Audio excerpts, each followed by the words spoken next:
প্রিয় দর্শক আসসালামু আলাইকুম, সবাইকে স্বাগতম জানিয়ে শুরু করছি আমার আজকের পর্ব। আজকে আমি আপনাদের ভীষণ জনপ্রিয় একটি স্ন্যাক্সের রেসিপি শেয়ার করব। আজকে আমি আপনাদের একদম ভিন্ন স্বাদের পটেটো পিন হুইল তৈরি করে দেখাবো। অনেক সময় পিন হুইল বানাতে গেলে ভাজার সময় ভেঙে যায়। আজকের পর্বে কিছু টিপস অ্যান্ড ট্রিক্স শেয়ার করব। এতে করে পিন হুইল ভেঙে যাওয়ার সম্ভাবনা থাকবে না, আর পিন হুইলের টেস্ট একদম ডিফারেন্ট হবে। চাইলে সংরক্ষণ করে রেখে দিতে পারবেন 1 মাসের মতো। সাথে দেখাবো কিভাবে মাস জুড়ে সংরক্ষণ করতে পারবেন। আশা করছি আজকের রেসিপি সবার কাছে অনেক বেশি ভালো লাগবে। তো চলুন রেসিপিটি দেখে নিচ্ছি। এই রেসিপিটি তৈরি করার জন্য প্রথমে মিক্সিং বলে 1 কাপ ও 1/4 কাপ পরিমাণ ময়দা নিয়ে নিচ্ছে। আপনারা চাইলে আটা ব্যবহার করতে পারবেন। স্বাদ মতো লবণ দিয়ে দিচ্ছে, সাথে 1 চা চামচ পরিমাণ চিনি দিয়ে দিচ্ছে, 1.5 টেবিল চামচ পরিমাণ সয়াবিন তেল দিয়ে দিচ্ছে। এই পর্যায়ে আপনারা চাইলে ঘি ব্যবহার করতে পারবেন। এবার সব কিছু একসাথে খুব ভালো করে মিশিয়ে নিতে হবে।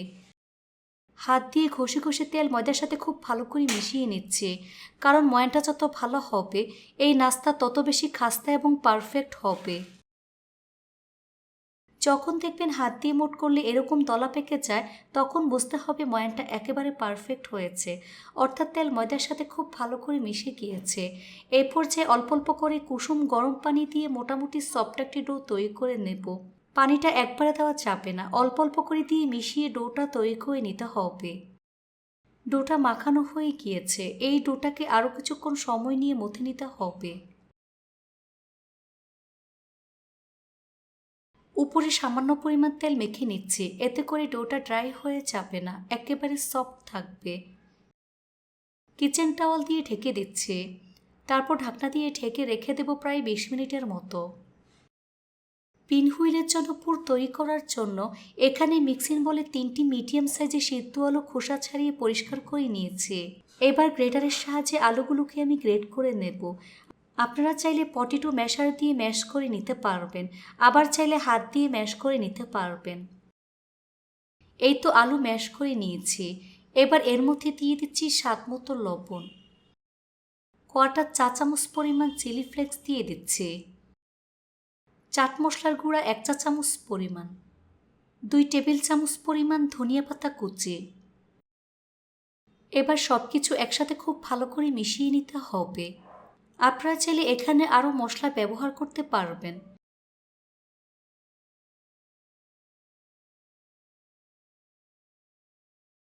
সব কিছু একসাথে খুব ভালো করে মিশিয়ে নিয়েছি। এবার এটাকে এক সাইডে রেখে দেব। ফিরে আসলাম 20 মিনিট পর। এখন ঢাকনা সরিয়ে ডোটাকে আরও কিছুক্ষণ সময় নিয়ে মথে নিতে হবে। তারপর ডোটাকে বোর্ডের উপর নিয়ে লম্বা রুলের মতো আমি তৈরি করে নেব। ছুরি দিয়ে সমান 2 ভাগে ভাগ করে নিচ্ছে। এখান থেকে একটি অংশ নিয়ে ঠিক এভাবে গোল বলের মতো আমি তৈরি করে নিচ্ছি।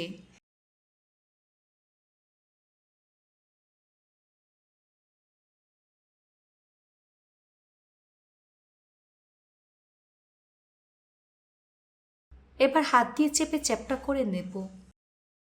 উপরে সামান্য পরিমাণ ময়দা ছিটিয়ে বেলুন দিয়ে বেলে বড় পাতলা একটি রুটি আমি তৈরি করে নেব।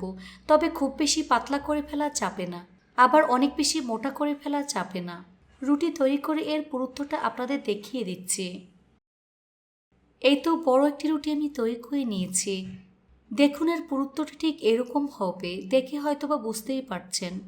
এবার রুটির উপর আগে থেকে তৈরি করে রাখা আলুর পুর থেকে প্রায় অর্ধেক পরিমাণ পুর দিয়ে দিচ্ছে। পুরটাকে চামচ দিয়ে ছড়িয়ে নিতে হবে, সম্পূর্ণ রুটির উপর ছড়িয়ে দিতে হবে। রুটির উপর সম্পূর্ণ পুর দেওয়ার পর চামচ দিয়ে একটু সেট করে নিতে হবে। দেখে নিশ্চয়ই বুঝতে পারছেন।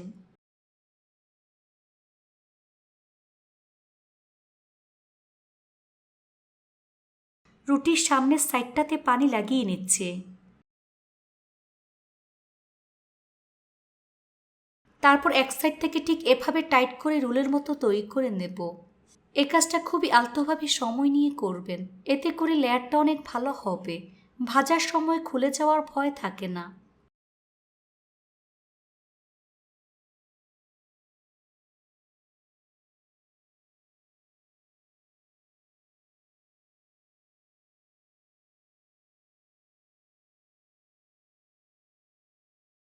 তারপর হাত দিয়ে সব দিক আমি সমান করে নেব। তারপর ছোট ছোট লেচি কেটে নিচ্ছি। এখানে 1.5 ইঞ্চি করে আমি কেটে নিচ্ছি, আপনারা আপনাদের পছন্দ মতো কেটে নেবেন।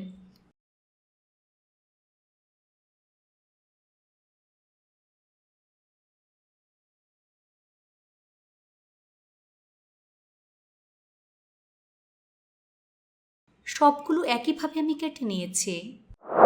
এবার এখান থেকে একটি অংশ আমি নিয়ে নিচ্ছি, 2 পাশে ময়দা ভালো করে লাগিয়ে নিচ্ছি, এতে করে নাস্তাটা ভাজার সময় খুলে যাবে না আর পিন হুইল মাস জুড়ে সংরক্ষণ করা যাবে। এবার হাত দিয়ে আলতোভাবে আমি চেপে নিচ্ছি, সাইডটাকে সমান করে দিতে হবে। এই তো একটি পিন হুইল তৈরি হয়ে গিয়েছে। সবগুলো একইভাবে আমি তৈরি করে নিয়েছি।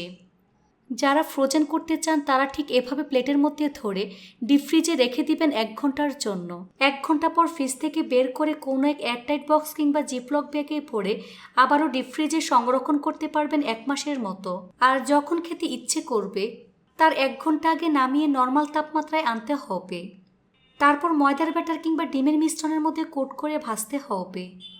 নাস্তাগুলোকে কোট করার জন্য মিক্সিং বলে 1টি ডিম নিয়ে নিচ্ছি। দিয়ে দিচ্ছি স্বাদ মতো লবণ, 1.5 চা চামচ পরিমাণ সাদা তিল দিয়ে দিচ্ছি। হাতের কাছে সাদা তিল না থাকলে না দিলেও চলবে।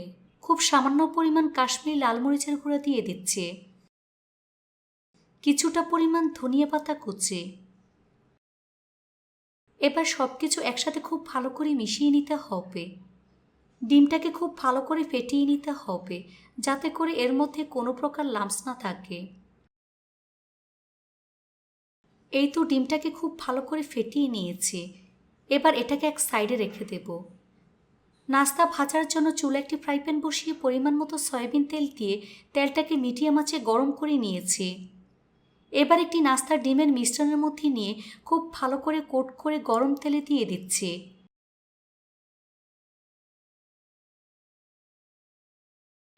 এভাবে একে একে ডিমের মিশ্রণের মধ্যে কোট করে গরম তেলে দিয়ে দিচ্ছি।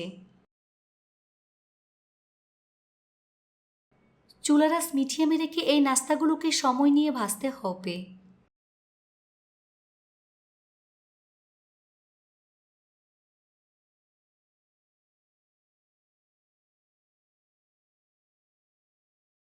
নিচের পাশ হালকা ভাজা হয়ে আসলে উল্টে দিচ্ছি।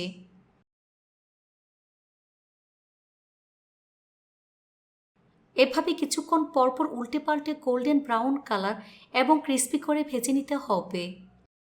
এই নাস্তাগুলো ভাজতে খুব বেশি সময় লাগে না, 8 থেকে 10 মিনিটের মধ্যেই ভাজা হয়ে যায়।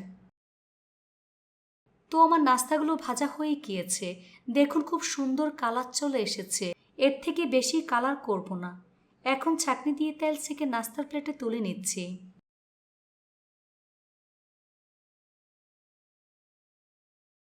তেল ভালো করে ঝরিয়ে নিতে হবে। আর নাস্তা রাখার আগে অবশ্যই প্লেটের মধ্যে কিচেন টিস্যু ব্যবহার করবেন, এতে করে নাস্তার অতিরিক্ত তেল চুষে নেবে। তারপর পরিবেশন করে আপনাদের দেখিয়ে দিচ্ছি।